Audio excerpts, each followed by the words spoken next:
in the right-hand corner there. We're waving to you. Let us know that you can hear. Everything's good with the sound. It's always nice to know that you can see and hear us. So we'll give everybody a few moments to sign on and join us. Catherine, hello. Got a couple people joining us. This is great. We're so excited. All right, we're going to go ahead and give people just a few moments.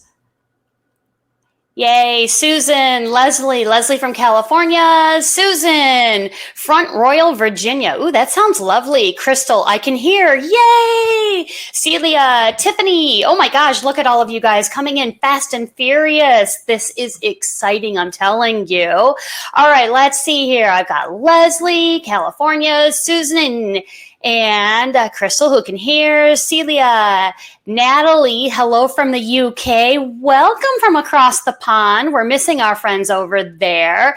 Greg and Bud here. All right. From Colorado, if I remember correctly. Ellen. All right. Hey, Lisa and Carrie, you can hear us. Oh, Ellen from Atlanta. So good to see you. Jan from Dallas. Crystal. Mary Ellen. Look at you guys. Donna. Hi, ladies. Isn't she sweet? Phil. Hey, Phil. Good to see you. Cindy, Susan, Marietta, Georgia. One of my favorite locations, by the way. Although in Alpharetta, Smoked Jacks, very good food. All right. Luz, Nancy from Indianapolis, Marilyn from South Carolina, Margaret from Virginia. Look at you guys. All right. Alabama. Oh my gosh. Like I said, coming in fast and furious. All right. Good. All right, you guys. First of all, welcome. For those of you I haven't had a chance to meet yet, my name is Lisa Selthofer, and let's see, between being an agility judge, a trainer, a coach, and of course, a dog lover, so excited that you're here. And I have a special guest tonight who I am very excited to introduce, Carrie DeYoung, AKC Agility Director. Carrie, hello. Hey, Lisa. All right here. So we are recording this webinar, and I also will have a PDF that I will put up. We're going to be working directly from the PDF. The PDF will also be available for download after the webinar. So let me go ahead. I know I can in my files. Go ahead and share that. Of course, come on here. Hey, technical difficulties, guys. Guess what? Anybody that knows me, y'all know that's how it works. So I'll go ahead and I'll work on that while we're getting started in the presentation. So the PDF and also this webinar is going to be put into the Agility resources, which is at my Spot on Agility page, all right? And it's all free in there, so don't worry. You're going to be able to access this and the PDF for free. All right, like I said, I'm Lisa Selthofer, and let's go ahead and get Carrie introduced here. Carrie, introduce yourself. Well, I'm Carrie DeYoung. I'm Director of Agility for the American Kennel Club. I've been with the American Kennel Club 21 years now, and I started doing dog stuff when I was a kid. I started out as a junior. And wow. Still love doing stuff with my dogs. And Lisa was nice enough to put up a picture of my current boy. This is Todd. He's always lots of fun. He's adorable. He is adorable. Yay. And we're going to see you and Todd working one of these courses later. So he's, you guys do agility as well still, which is fantastic. Working is a relative term. I love it. All right. Hey, we're going to go ahead and just dive right on in here. Gosh, first of all, a lot of folks are brand new to agility, right? So I want to welcome you. I'm so glad you guys are here. And we're going to start this presentation as if you don't know, anything about who the AKC is. And so, Carrie, why don't you go ahead, jump right on in. Tell us about the American Kennel Club. Great. Well, first I have to say hi to Kathy because she typed that she has a TERV. So I had to say hi. The American Kennel Club has been around since the late 1800s. It originally started as a bunch of guys that wanted to take their dogs hunting then decided they wanted to determine who had the best dog. And then over the years, it became a breed registry. And it was primarily hunting dogs on the conformation side. And then it grew and added obedience in the, I think that was like the late 30s, early 40s, something like that. And that's really, about what the American Kennel Club was until the early 90s when AKC Agility came along. And we are a large part of the American Kennel Club now. We have over 4,000 shows a year and over 1 million entries. And it's just an exciting program. So the American Kennel Club, first and foremost, is still a breed registry, but it now has all of these different sports. And I wish I could remember the number. I should have looked it up. But of course, we've got scent work, we've got all the hunting, we've got herding, we've got an association with the Dog Association. So we've got just about everything you can do with your dog, you can do with the American Kennel Club. And the nice thing is, and we may be getting to it later, but I'll go ahead and pop in, is people think that if you don't have AKC papers for your dog, that you can't show at AKC agility trials. And that's incorrect. There are different ways you can register your dog with the American Kennel Club. They can be a mixed breed. They can be a purebred that you don't have any papers on. A friend gave you a beautiful husky and you want to do agility with it. We have a way to get that dog registered. So any dog truly can do AKC agility. Awesome. Yay. I'm so glad to hear that. And by the way, that does include mixed breeds, correct? Absolutely. Yes. Mixed breeds are registered in a program we call Canine Partners. But it's a very easy registry. Basically, you go online, fill out a form, pay your $35, I think it is, and ta-da, you've got a number and your dog can do just about everything within the American Kennel Club, with the exception of the conformation side and some of the tests that are specific to breeds, such as the hunt test and the herding. But all of what we call our companion events, which is agility, obedience, rally, trick dog, all those sort of things can be done by any dog. Excellent. Yay. I love that it's all inclusive. That's really a great thing. Awesome. Okay. So Act 1 virtual. What in the world is Act 1 virtual? Well, we're working on that. It only started on last Friday. We're excited to be offering this program, though. This is our first go at having a video program for people. And we thought about using ACT specifically because we wanted to make sure that people coming up with new dogs or new people to the sport of agility had a way to kind of dip their toe in and get a feel for what the sport can be for them. There's so much right now. So many places are closed down. As we all know, we just can't go out and do things as easily. So we thought Act 1 would be a good place to start. You can do Act 1 at your home if you have the equipment. We know not everybody's going to have the equipment required. I don't have the equipment required in my own yard. We'll see the video with me and Todd later. I went to the training facility that I usually take lessons at, and they were kind enough to agree to set up the course for me. So that's what I did because I don't have an A-frame at home. The runs can be videoed, need to be videoed, obviously. You can have a friend do that for you, your instructor, or if you can get your camera set so we can see the contact area on the A-frame and we can see all the obstacles, that's fine too. And you'll see there's some details on that, like we want to have it running at least 10 seconds before your run, about 10 seconds after your run. And that's really for your own protection, so you don't accidentally cut off your video somehow while you're still running. So if you focus on the 10 before, the 10 after, we know we've got your whole run, which is why we're asking for that. That can be uploaded directly. I used my iPad last night and uploaded my runs that way. They can be posted to YouTube.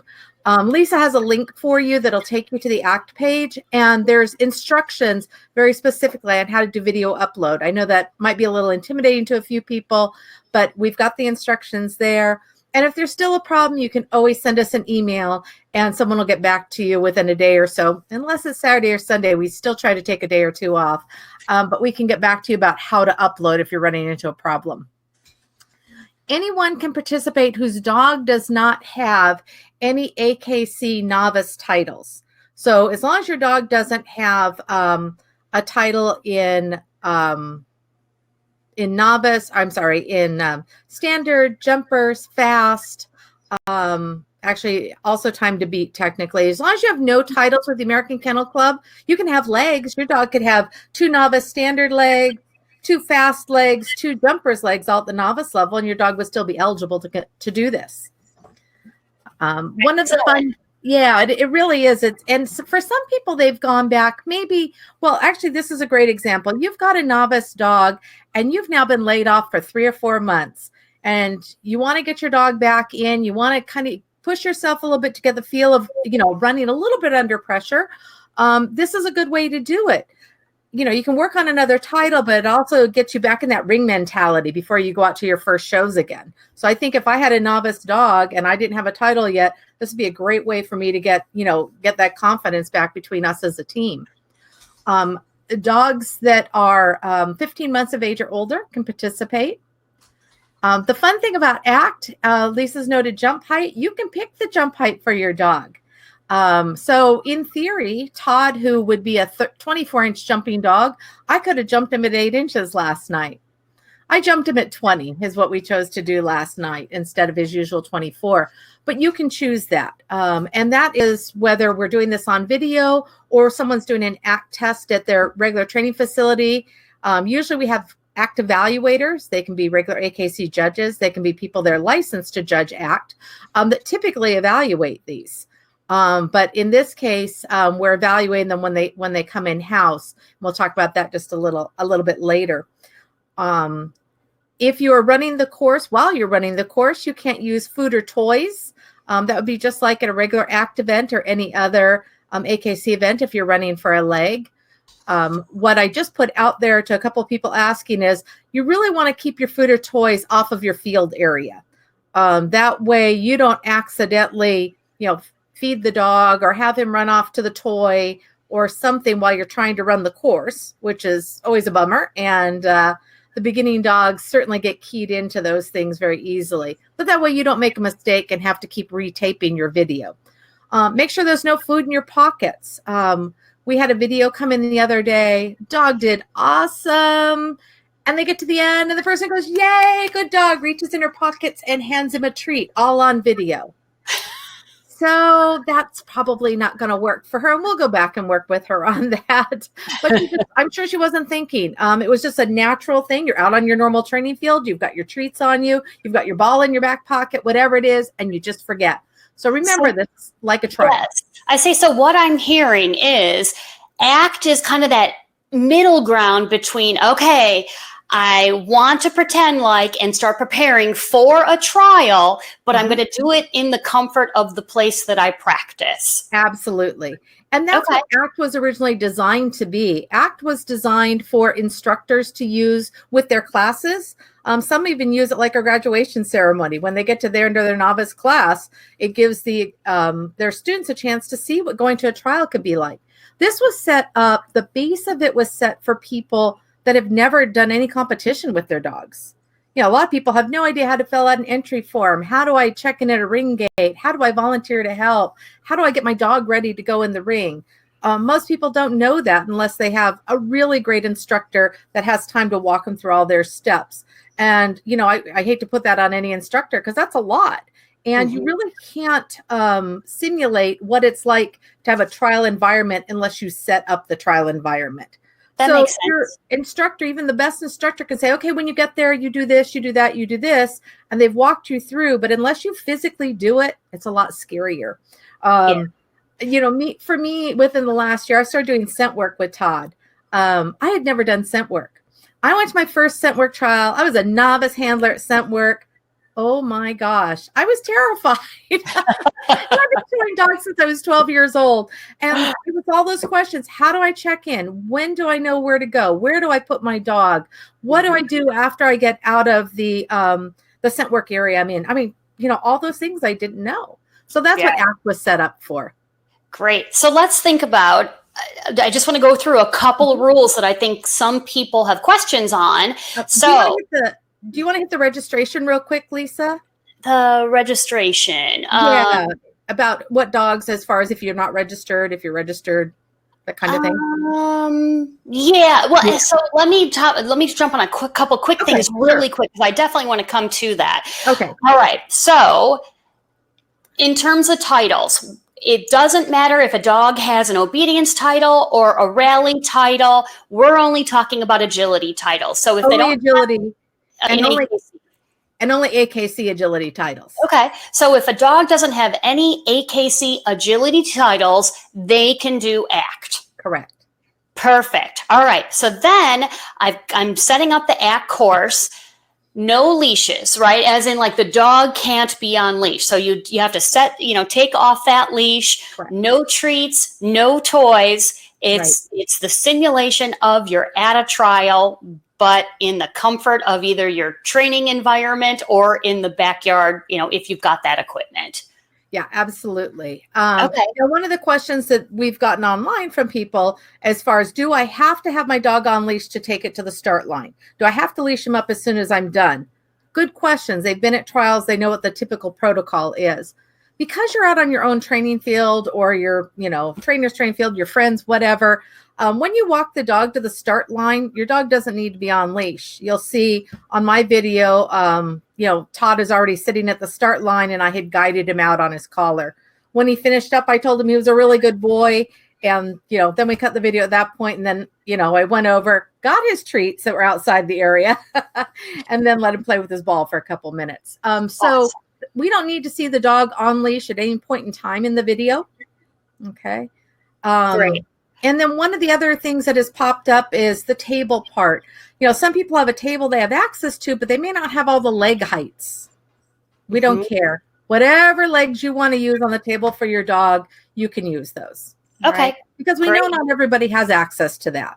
That makes sense. So just like in a trial, I'm guessing no tags on your collar, no dangly things? Yeah, try to do what you can. Now, whether or not you're going to see that on video, I don't know. I will say I took Todd's tag off last night because I thought it'd be a little embarrassing if I sent in my video and was told my dog had tags on. Well, you can also run without a collar. You don't have to have a collar on.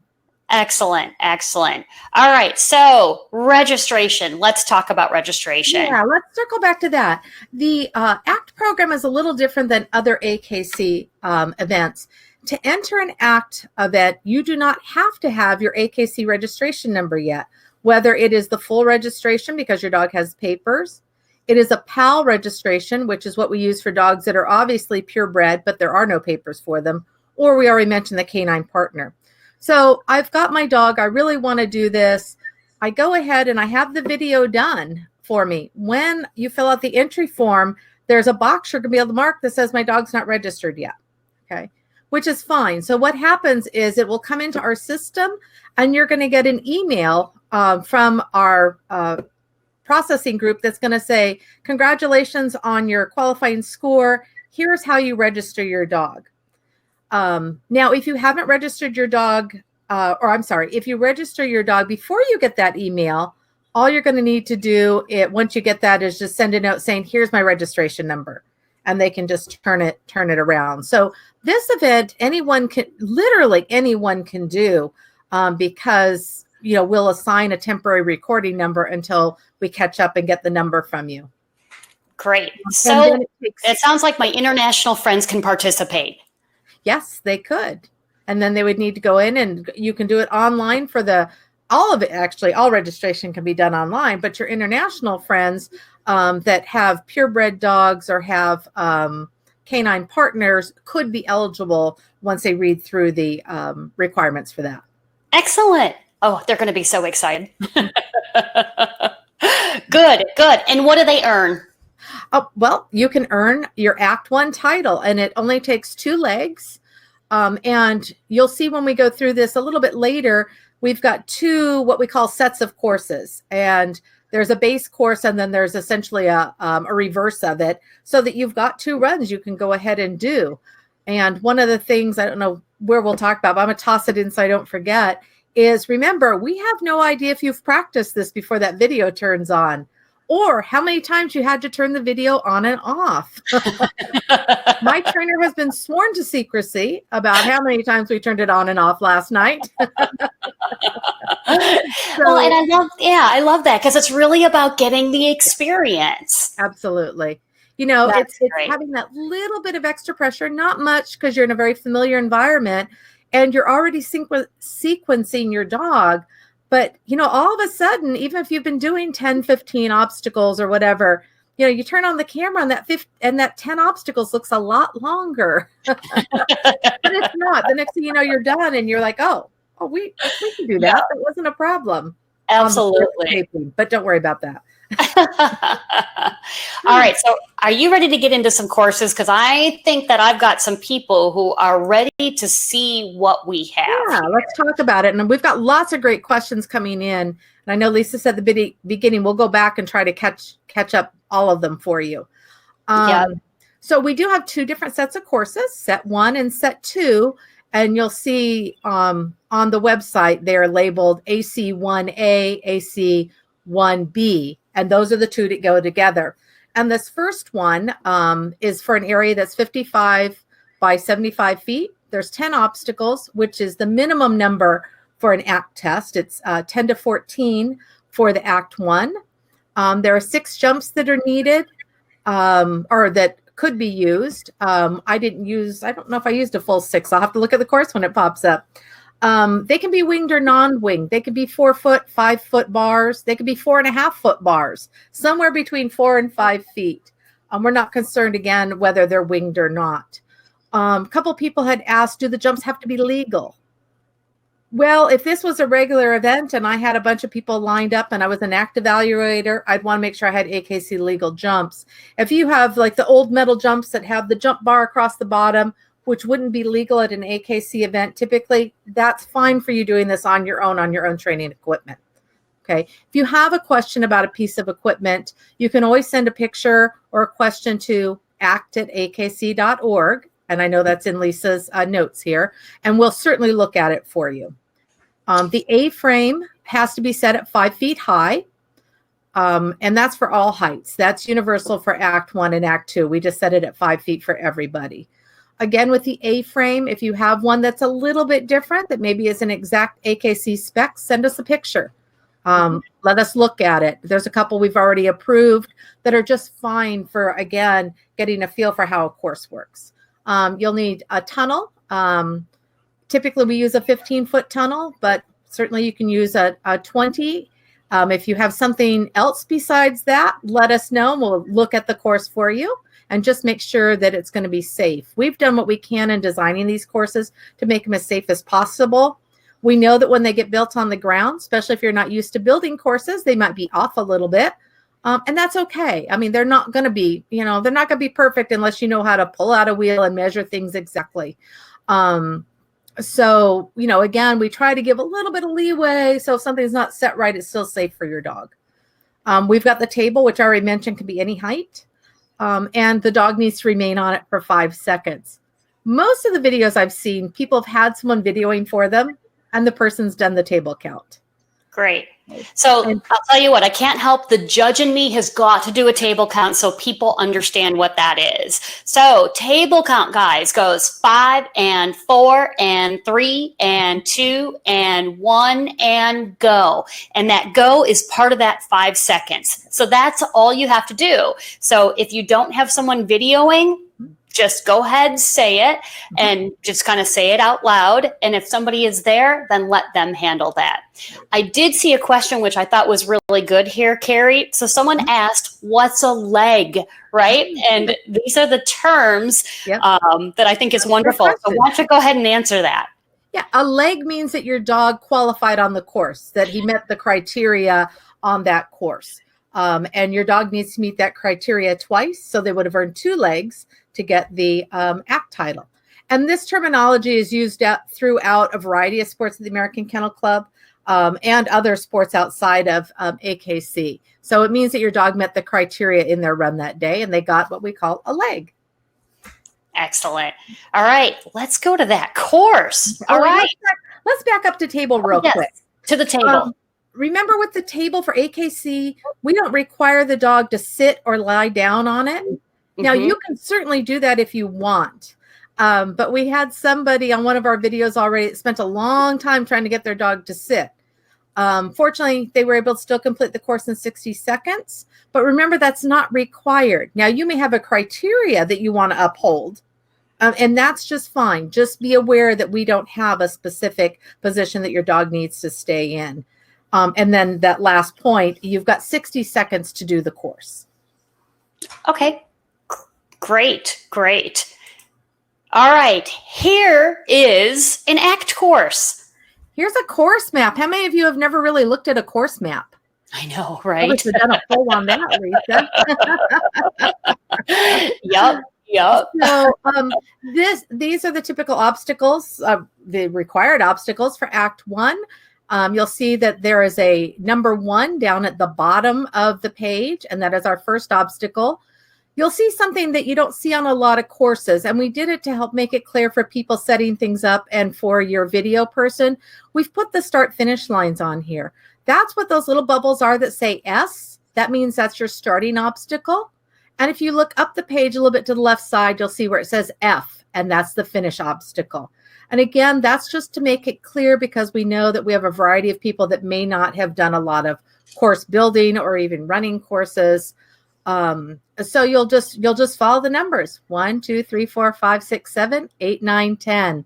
So you're finishing in this case in the middle area. You're going to tell your dog they're a great dog and then run off to wherever you've put your food or treat for them. So the first jump, you'll see the jumps all have like a little number 1 in the middle. That means they're a 1-bar jump. Most people when they're training, that's all they put up on the jump is 1 jump bar. Occasionally people put 2 jump bars. If you want to build this all with 2 jump bars, you're welcome to. And the symbol here on the jump shows that it's a winged jump. And as I've already noted, you don't need wings. But in the design, they're designed with wings, and that's also so we can make sure there's enough good spacing. If we designed it without wings, it could get a little too close in our design process. So you go to number 2. Number 2 is the A-frame. And then we've got the jumps again. And the number 5 tunnel is a 15-foot tunnel. If this were a 20-foot tunnel, I would need to play with it a little bit more to get the openings in the direction I want for my dog to be able to come and go. And then we're going to go over number 6 to number 7 is the table. We gave you a hint with the T in the middle. And then just on out across the jumps. Someone asked about the timing on this. The 60 seconds is what we are timing from when your dog jumps over jump number 1 to when they clear jump number 10. Okay, that's the 60 seconds. So you may have a video that's 80 seconds long with the 10 seconds. Did I do my math right? Yeah, 80 seconds long with the 10 seconds at the beginning and 10 at the end, depending on how quick your dog is. All right. So yeah. So when you get to the table, again, you've got that 5 seconds. Someone can count it for you. You can just count it in your head. We don't even have to hear anybody counting it. The judges will be checking that when they're reviewing the video to make sure that the dog was there for 5 seconds-ish. So somebody asked, what if they have a 10-foot tunnel but not a 15-foot tunnel? 10-foot tunnel, you're not going to be able to bend as much as this. You want to be careful of that, especially if you have a larger dog. But you could make this work with a 10-foot. Just make sure that that again, it's safe for your dog to go in and come out. Make sure with a 10-foot, you don't accidentally fold it into a V or something. Make sure it's safe for your dog to go in and out. You might need to, depending on your space, if you've got room, slide that number 4 jump up, maybe just a smidge for them so they can get into that end of number 5 a bit. And again, when you go to build these, you have any specific questions to your area, you can always send us a question too. And we can help you with that. But you could make a 10-foot tunnel work here. Just don't fold it too tight. Right. That makes sense. And so I think the question was, someone said, can it be a straight 10-foot tunnel? And it looks like this course, especially because for younger, newer dogs, you want to make that entrance obvious. At least that's what I'm looking at. Definitely. Okay. Yeah. Great. So even with the 10-foot, you can get enough of a slight bend on it so they can see the openings. It won't be as obvious as what we have here, but I would highly recommend not using a straight tunnel on this. And it also depends on the size of your course. When we design, we assume that the outside edge are solid brick walls. That's our assumption when we design.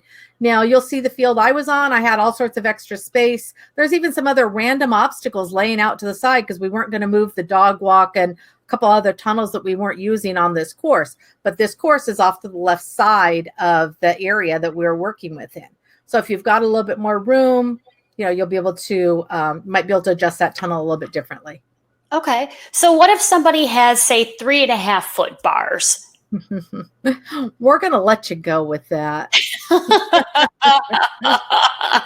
Yes. Carrie gets a virtual high five. The point of doing this on video is so that you have a chance to put your dog through a course. If this was an official ACT event that we had the ACT evaluators at, they were using their own training schools and everything, then we know everything would be perfectly legal.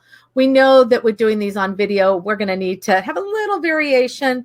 I had someone ask about using a NADAC A-frame the other day. That's just fine. It just needs to be set at 5 feet.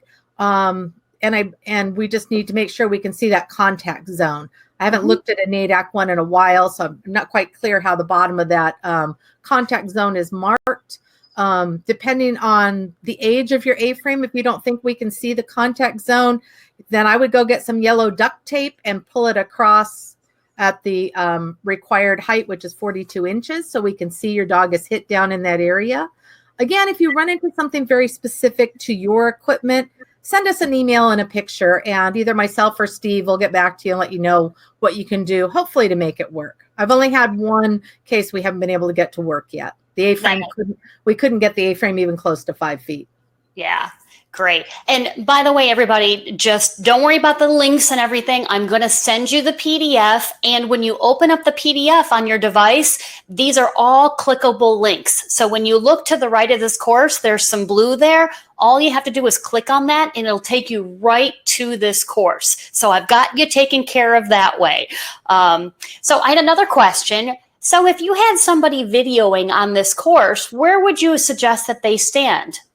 Well, we played with this a little bit. And one of the interesting things I've learned already is that, your iPhone or your iPad doesn't pull much more than about 180 degrees. In fact, I think it's a little bit less than that, I was told.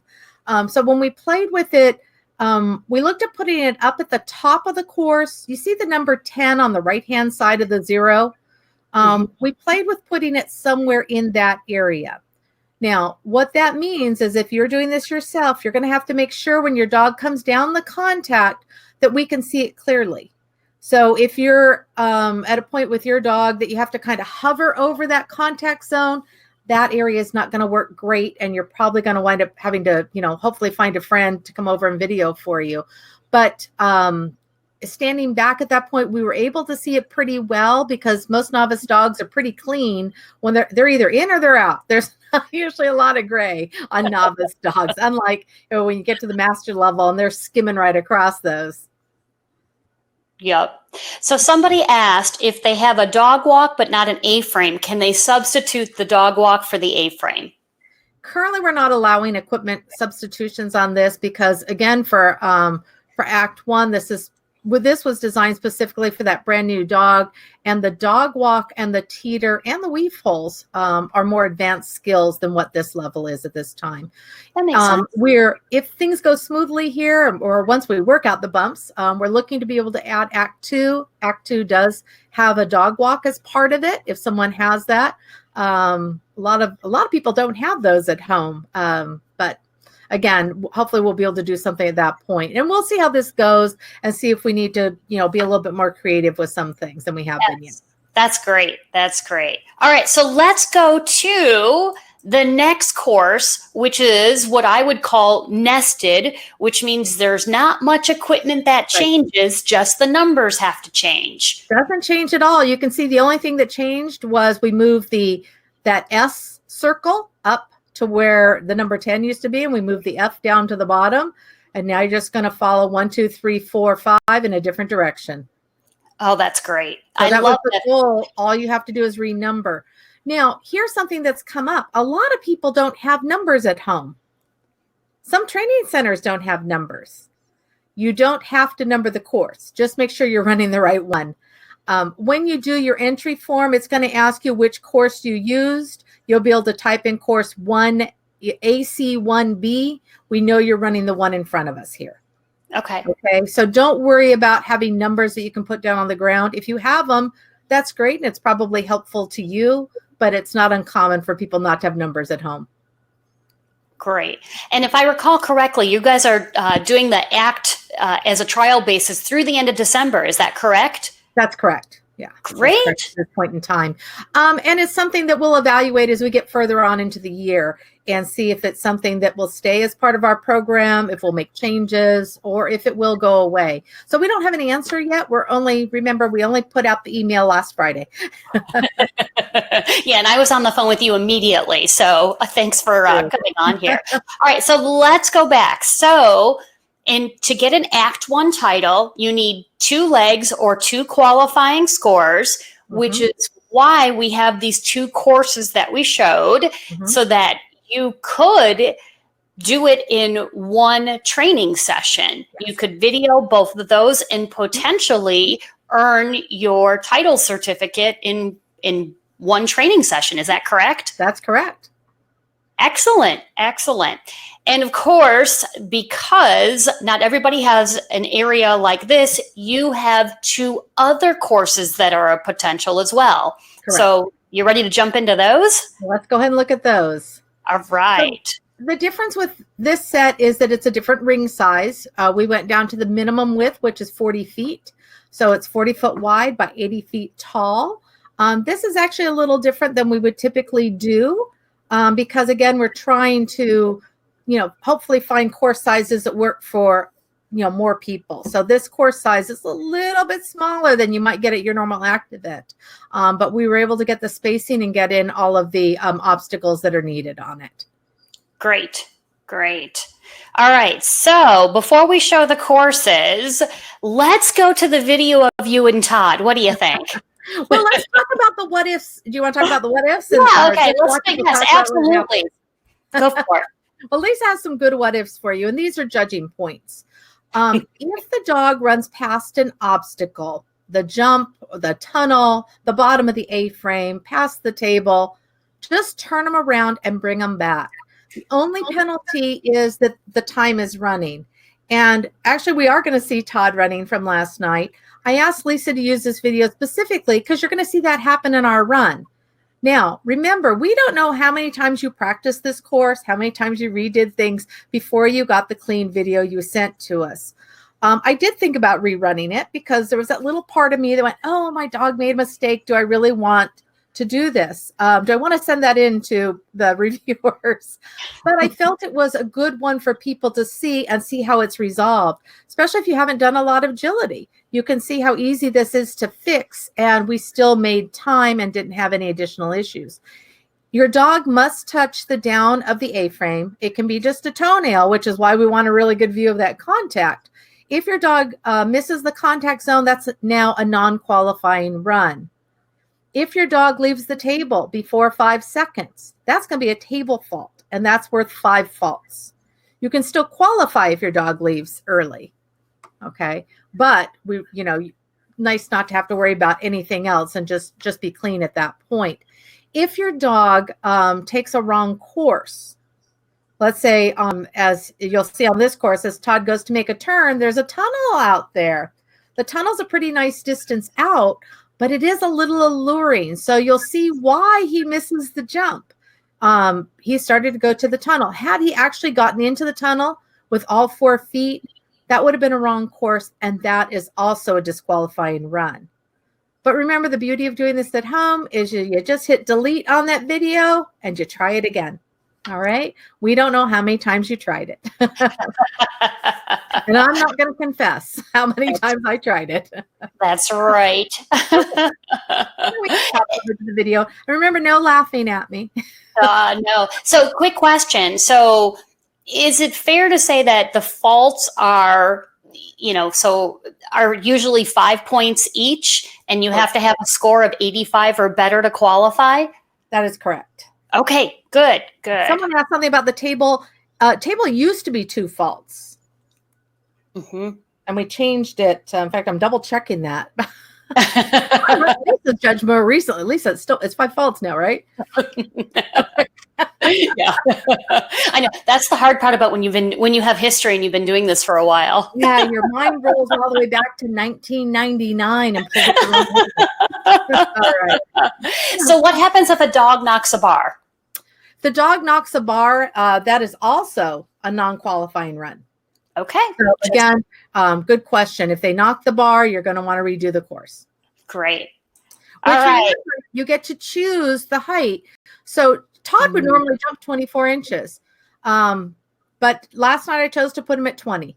All right. Then I didn't have to worry about me doing anything that was going to make him drop a bar. He's a good boy. He doesn't drop them himself. He drops them when I screw him up. So I thought I would give us a little bit of an edge here, and we go with 20 inches. Nice.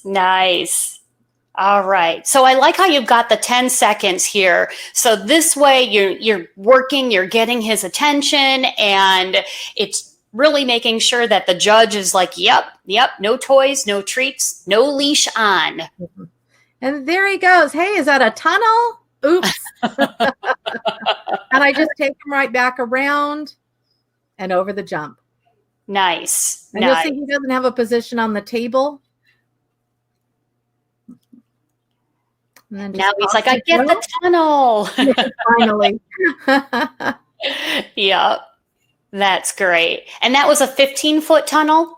That is correct. No, actually, that one is 15 foot. I'm sorry. Okay. That one was 15. No problem. So that good boy. Great. So if I had to judge faults as far as refusals, him running around the jump again was just time. So I didn't feel it was worth redoing that run to send in the video. I just left it. We knew that the video was under 60 seconds. So off we went. Nice. That's great. Oh, and let me. All right. Watch that again. I think he's pretty darn cute, and you're pretty good there too, Carrie. All right. So down, or at least I didn't show you that video, so we're good. All right. So here is the second set of courses that you could do. So, for example, if I understand this correctly, you can choose either the first set or the second set, or if you really wanted to get, you didn't mind moving equipment around, you could do one run from the first set and then pick one from the second set. Is that correct? Absolutely. Okay, great. And match them. Awesome. All right. Can you quickly walk us through this course? Sure. In this course, you're going to see the starts up at the top.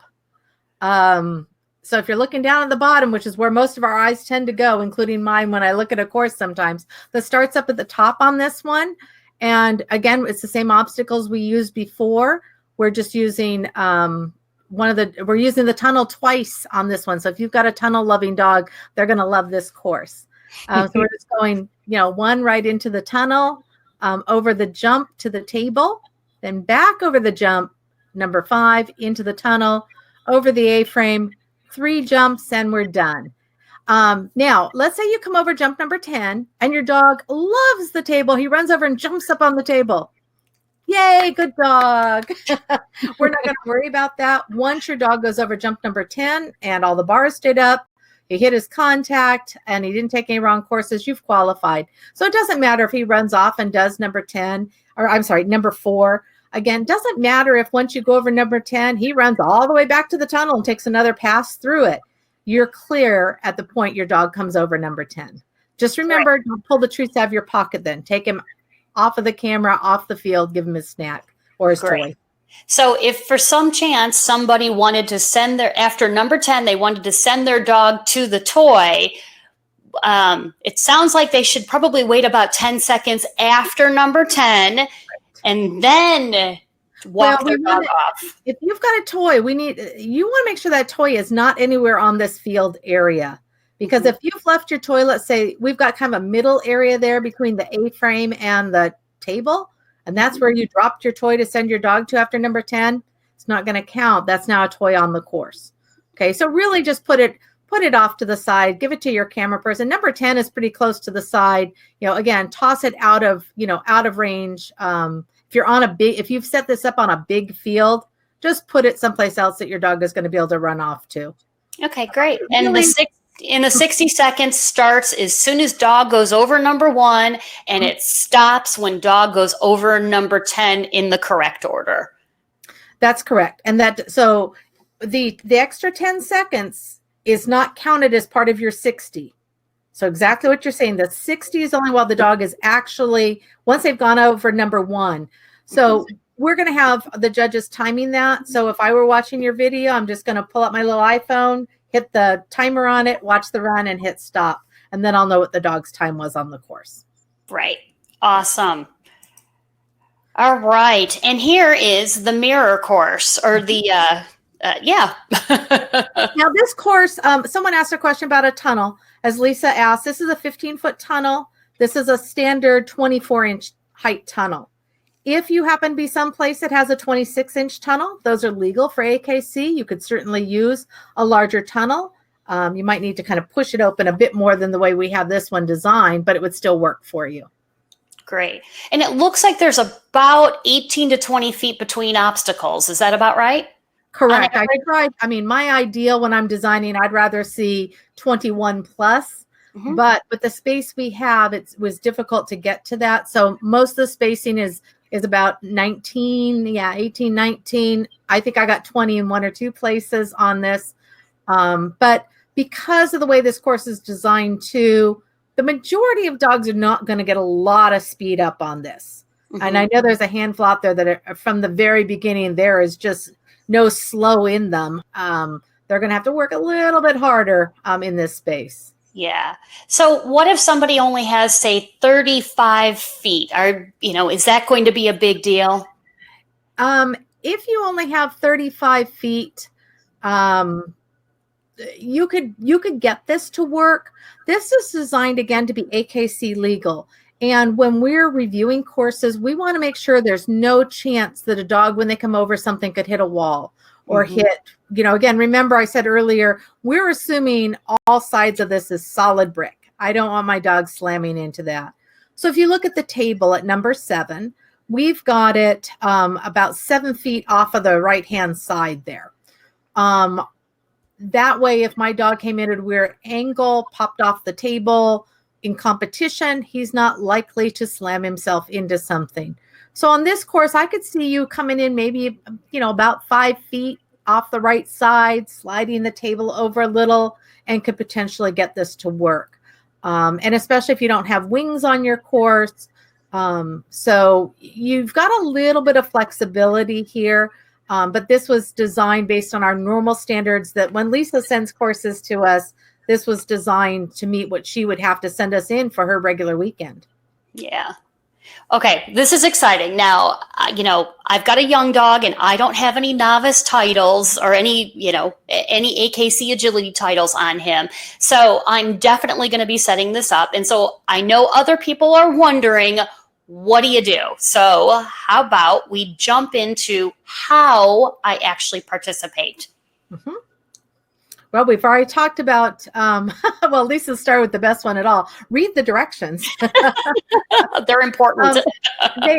When you go to the ACT page, there is a page, a PDF for you that is the directions. We've already talked through most of what's there. So it'll be good reminders for you because I think we've pretty much covered everything on that page. But just make sure you're stepping through each piece of it. You're going to choose the pre-designed courses. As Lisa mentioned, you could mix and match them if you want. We tried to make it a bit easier for you, though. You get to decide under step 3 your dog's jump height, decide where you're going to put your video, or have someone hold it for you. As you saw in my video, I had somebody that was on the course with me, so it was a lot easier for her to move the camera around for me. And you know what? You'd be surprised how many people could actually do this, even if they're a little afraid. Tell them just to hold the video and or your iPhone, your iPad, or whatever you're using. Just keep pointing at you. They'll do just fine. I always have those friends like, no, we don't want to touch it. No, it'll be okay. I saw a cute one the other day that someone had submitted. where it looked like the family was helping out, and they were reminding like the 4-year-old to get out of the picture. So you'll be able to find, hopefully you can find some help for you. Step 4 is go have fun, run the course. Remember, no food or toys, as we've said multiple times. We've talked about the 10 seconds before and after, and the fact that the dog needs to stay on the table for 5 seconds. And again, I can't say it enough. Under step 5, review the video. Make sure that we can see the entire run. Make sure we can see that contact zone. We need to see the dog and the handler in the video at all times. I think someone asked about wearing a GoPro. That doesn't work because we can't see you and the dog at the same time. We have to make sure, that you're not, somehow reaching down and helping the dog do an obstacle. So we need to be able to see the dog and the handler at all times. And most importantly, with your video review, if you made a mistake, hit erase, go do it again. All right. Great. As you saw in mine, that tunnel was enticing to Todd, and we actually did do a couple of times where we worked the course before we hit play on the video to get him to pull off of that tunnel. Now, interestingly enough, you didn't see the other one, but he had to make a turn past the bottom of the dog walk, and that wasn't an issue at all. But like with a lot of dogs, the tunnel had much more allure. So again, practice. You know what? There's no reason not to send us a video that's non-qualifying, or to send us one that is not a qualifying video, unless you're unsure about a rule. And if you're unsure, go ahead and, again, send us a quick email and ask us, my dog did this. Is it a problem? And we'll let you know before you even fill out the entry form and send it in. Most of the times we're going to be able to say, yes, you dropped the bar, so it's going to be an NQ. Go back and retape it. You need to fill out the entry form. You'll pay your fee through a link to PayPal. Now, that doesn't mean that you have to have a PayPal account. Okay, when you open that link, it's going to ask you what charge card you want to use. If you already have a PayPal account, of course, it's going to go right into your normal PayPal sequence. Otherwise, it just opens up and you're going to pick the charge card that you're going to be using. Okay, we don't have any way, unfortunately, to process checks or any other type of payment. And this just makes it really quick and clean for all of us. Okay. I love the online, because literally you just upload the video either right in your entry form or, add the link in to the entry form if you're going to use YouTube to upload your video, and you can pay online. Everything is just in one place. And don't worry, guys, I'm going to get you this PDF that has all the links, and it's got this checklist right in it. Okay. Yep.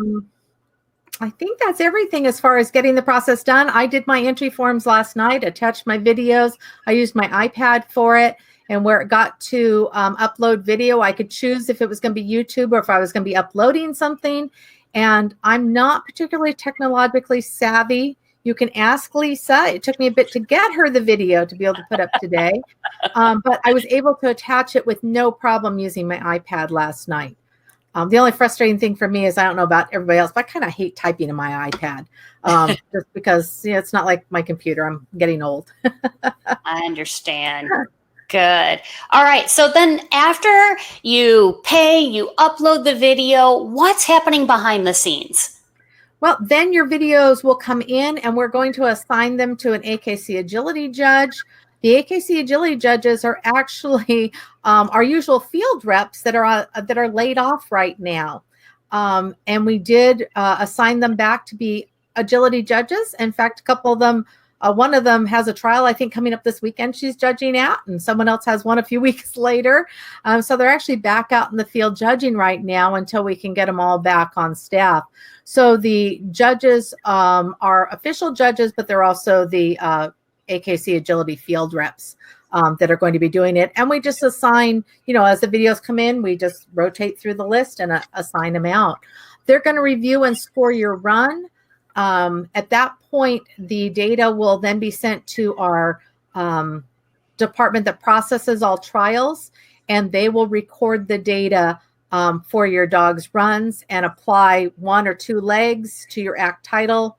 And if you have your 2 legs, you're going to get a certificate sent out saying, congratulations, your dog has your Act 1 title, unless you don't have your registration number yet. And then, as I mentioned earlier, you'll get an email that says, here's your temporary number. We need to get you registered first. Okay. All right. So $20 per run, per video, correct? Correct. Oh, great. And then I know we've got some really technological people out there. Someone said, what if you have two videos, one that's on the dog, one that's on the handler? One that's on the dog and one that's on the handler. We need to see the handler and dog together at all times. That makes sense. And that sounds like it would be really confusing to try to view and piece both together. Yeah, we really want it because the video process is set up so that it is as close as possible to having a judge in the ring with you, so that we can look as normal at how the run is going. So what I'm hearing is no splicing runs together into a fancy video. You can add music, maybe. I like that. That's great. That's great. All right. So what happens when I've got the when I don't have a qualifying score? You're going to be receiving an email back that will tell you that it was a non-qualifying score. And it'll make a note what your score was. If you have any questions, we can always go back and answer it for you, what happened. But, again, you have a chance to film this as many times as you want. So hopefully what you're sending in is a qualifying score. Let's say it wasn't. Maybe you didn't notice that your dog knocked down a bar. And, we see it in the video. And unfortunately, it's now a non-qualifying run. You could run it again. You would need to submit another entry form. You can use the exact same course. It doesn't have to be a different course. You could run that same one again for your leg. It's just that each leg has to be on a different course. Okay. Great. Okay.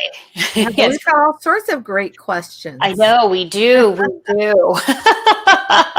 Okay. So people are asking, and I know this might be a tough one here. So is this a title that you would then put, the letters after the dog's name? It is. Act 1 is an official title that will go behind your dog's name.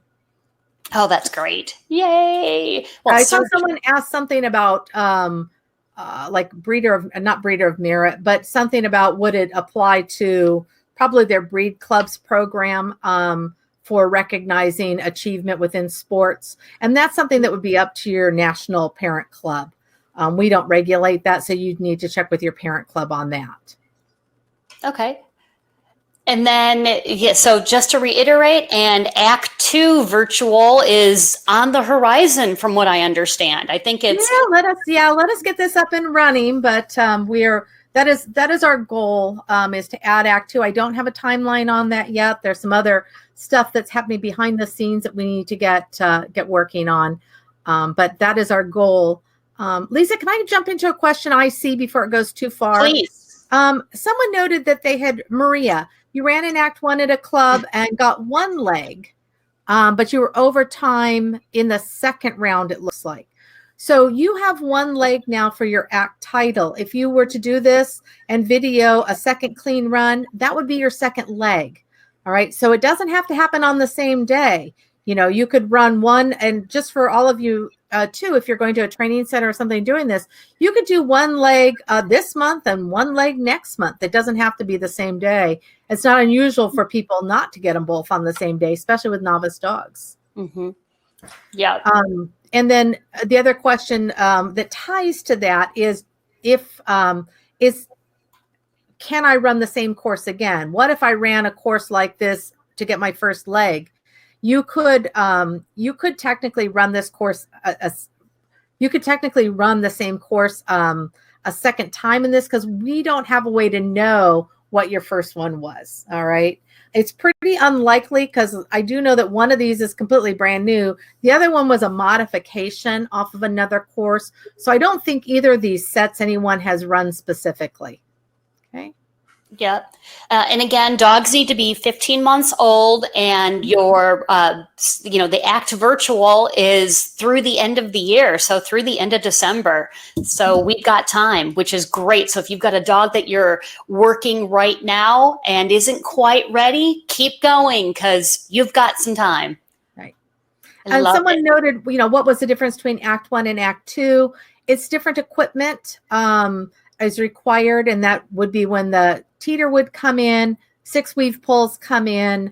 The dog walk is always optional if the judge uses it or not, and that's based on space. Dog walk takes up a lot of space, and once you figure out you've got to get the dog on and off of it also, that's a pretty long expanse, and ACT evaluators don't always have that amount of space. But so Act 2 does use and require different equipment. So if we get to that for the virtual, you'll see courses that'll have a mix of what's required because we know not everyone has a dog walk or could put in a dog walk. Right. That makes sense. So yeah, you're definitely working through. It's brand new because I know people are like, but I don't have an A-frame. Yeah, that one we're stuck with for right now. That's required for Act 1. We'll keep an eye on it and see, if there's a change that might come down the line. I wouldn't wait for that, to be honest. Again, as I mentioned, when this was originally designed, the committee felt that the teeter was more difficult for most dogs to feel comfortable on than to become comfortable on the A-frame, which is why we started with the teeter in Act 1. Act 1 was designed to be as low stress as possible, really, for the handler. We tend to get a lot more nervous and concerned than our dogs are. And that's why the obstacles in Act 1 were chosen when this was originally set up. That makes sense. So do you have to do Act 1 before you do Act 2? I know that the Act 2 virtual isn't out yet. But you could skip if we do get to Act 2 virtual, or if you hear someone having an ACT event in your area, you can go straight to Act 2. You do not need to do Act 1. You could even skip straight to Act 2 if, let's say, you had one Act 1 leg and just never got a chance to get the second one, but someone's doing an Act 2 in your area. You could skip finishing Act 1 and just go right to Act 2. Great. Lots of thank yous for doing this, by the way. This is great. This is great. It's a fun program. I really love the ACT program. I like doing ACT in person. I've gotten to judge a few ACT events, and, getting to do it in person and go through all these questions. We spend almost more time talking before we even run the dogs at an ACT event, but it really is a great chance to learn. Awesome. Oh my goodness. All right, you guys. So I'm going to take this webinar. I'm going to put it into the resource center, which you can find a link at spotonagility.com. Give me some time to download the video and to get everything in there. So give me a couple of hours. I'm also going to put the PDF in there. And what I will also do is I'll see if I can grab all of your emails from when you signed up and shoot that PDF out to you, because all of the links are in there.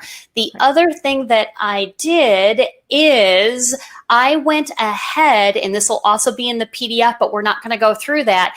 And everything, including the announcement, for example, on the ACT virtual program, and the direction page with the links in there, and all of those items, I've gone ahead and I've put that in the PDF for you, including the regulation pages. And then I went ahead and highlighted the regulations that are specific to the ACT virtual. So this way you guys will have everything all in one spot in the PDF.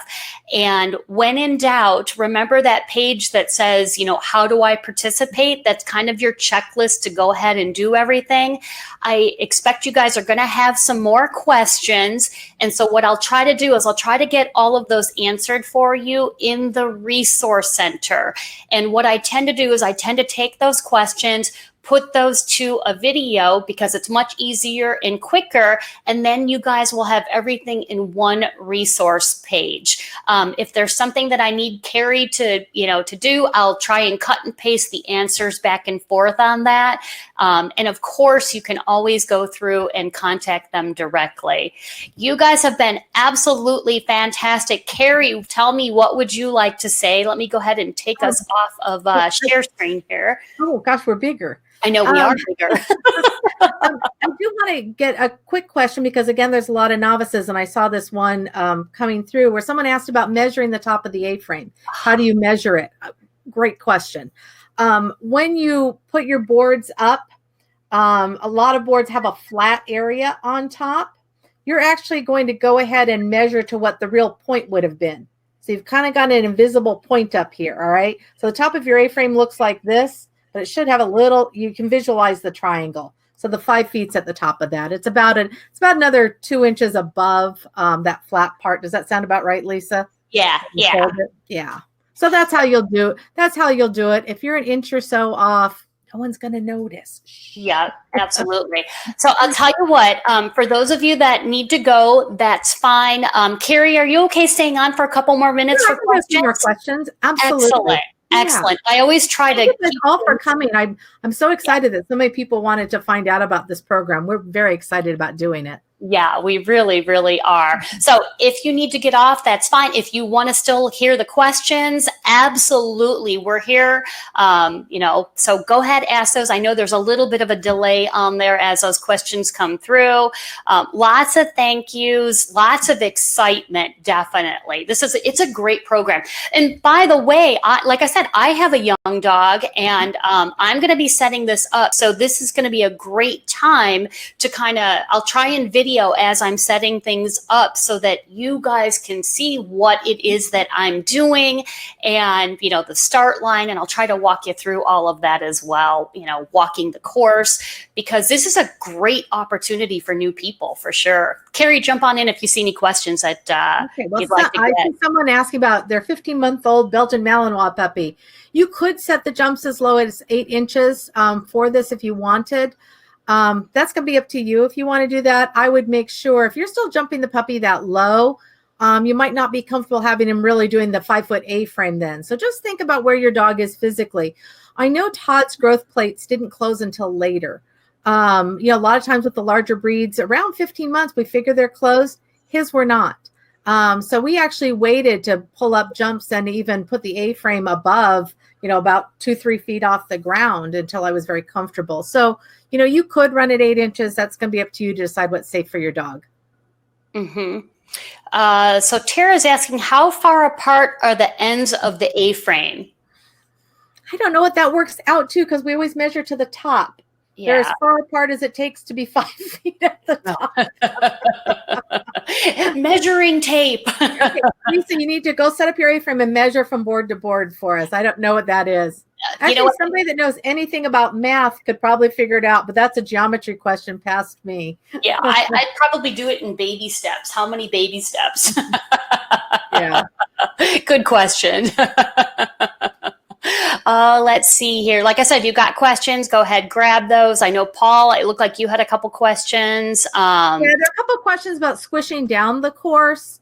If you're going to squish the course down more than kind of that little bit I was already talking about, I'd recommend that you go ahead and before you send your money, go ahead and send a video for us to look at to make sure that it's accomplishing what we're looking for.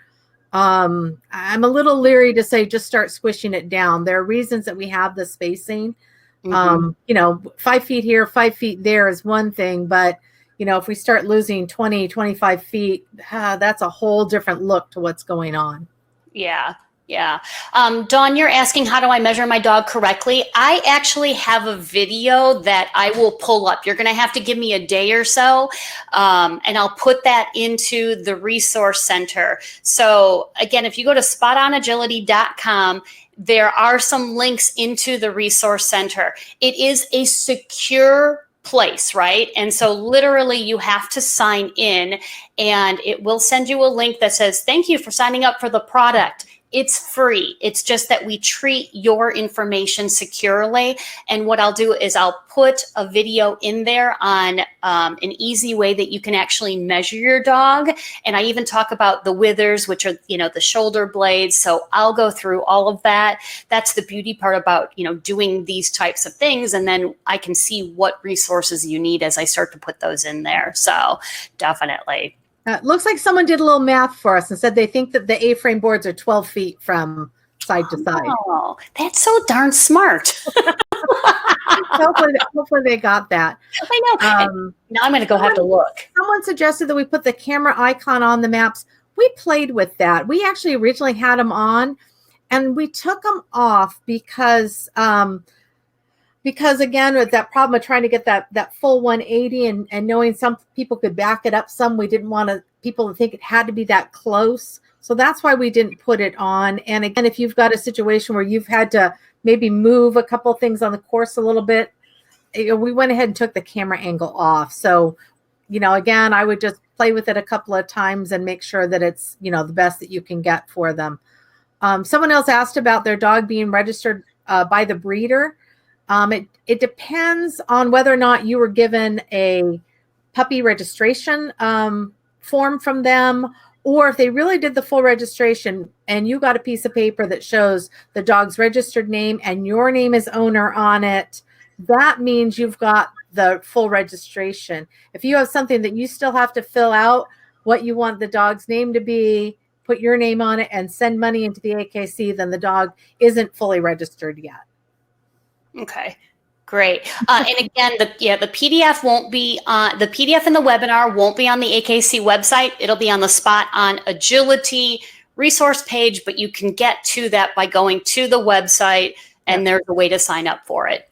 Here's a good question. But first, Celia, thank you. Pythagorean's theorem. That's what we needed. Oh, I remember hearing about that way back in the day. Yeah. Someone asked about going from ACT into novice. You don't have to finish ACT to go to novice. You don't need to have ACT at all to go to novice.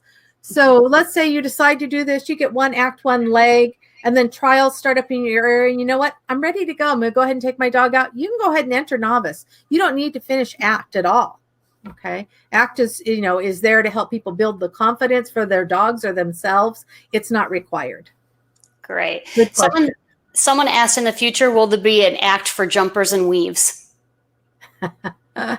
Probably not, to be honest, because this kind of, we can see the dogs are already jumping, and we've got the weaves in Act 2.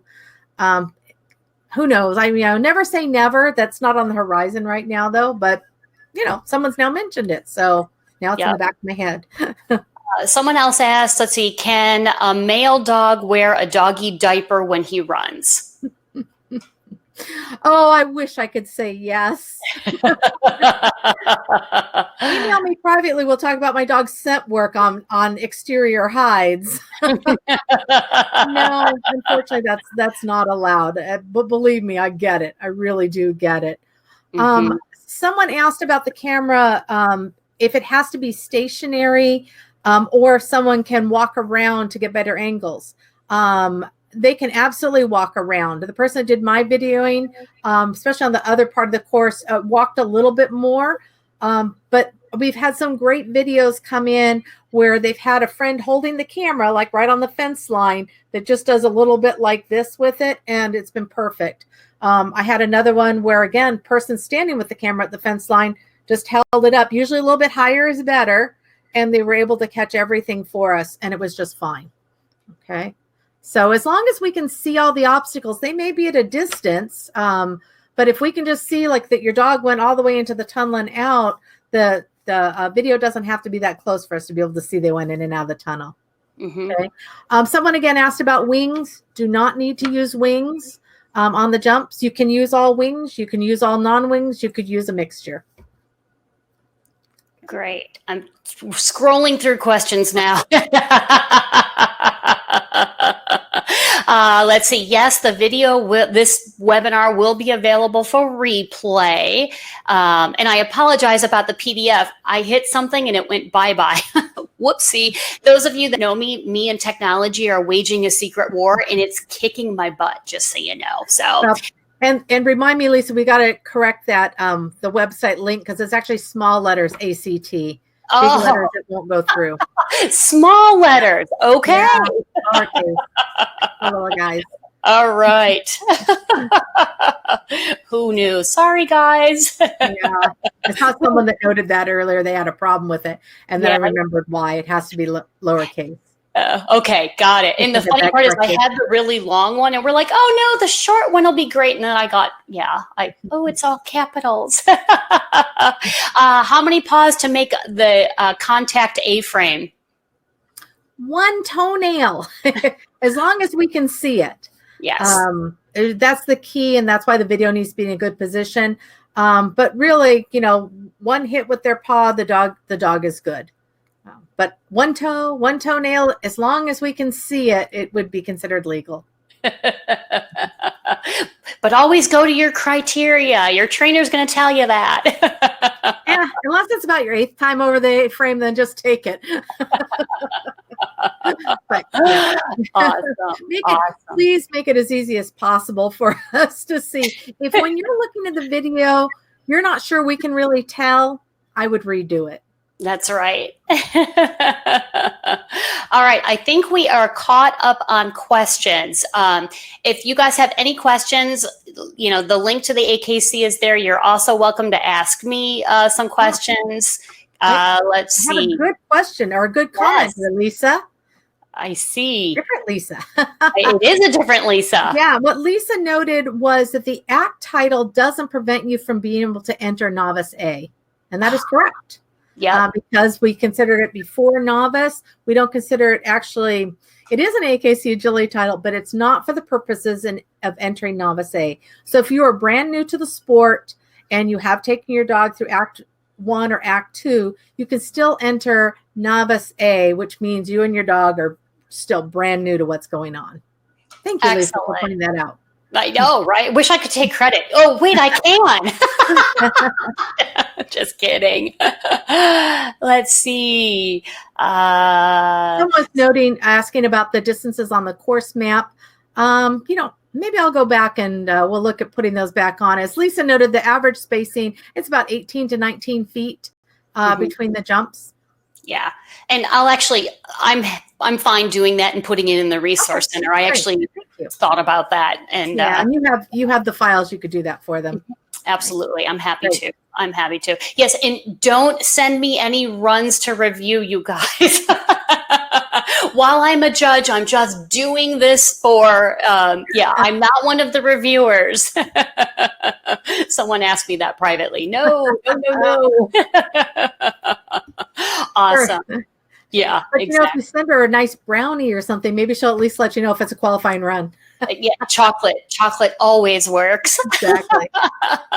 All right, you guys, thank you so much for joining us. Carrie, I really want to thank you so much for jumping on and doing this. This has been absolutely fantastic.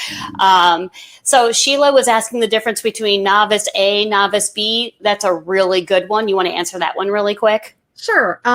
Novice A was designed, again, for the exhibitor that has never competed in agility. Novice B are for exhibitors that have a different, that have competed. They have titles. They don't have a lot to be in B, but they have a title.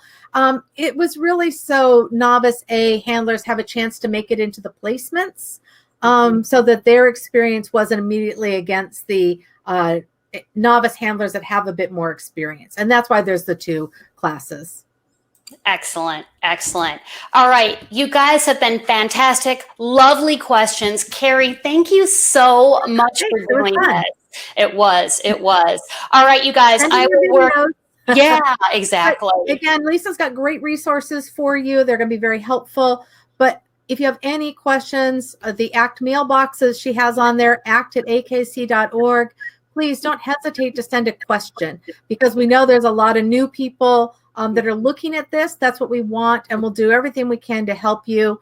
Unfortunately, like I said, I did already have the 1A frame. We just couldn't get to work no matter what. But we'll do what we can to get you the information you need.